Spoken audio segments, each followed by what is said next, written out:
welcome to the channel. So quick auto park tutorial. When you see the P pop up and you just want to parallel park, shift to reverse, and all you do is hit start, and you just sit back and let the magic happen. Use AI, use the camera system, and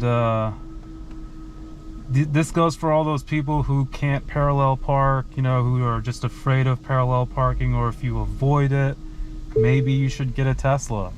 It can parallel park for you, and yeah, you never have to worry about that. It actually reverse parks for you too, and you can see just like that I got some perfect parking, and that took probably quicker than I could have done it. So yeah, just like that.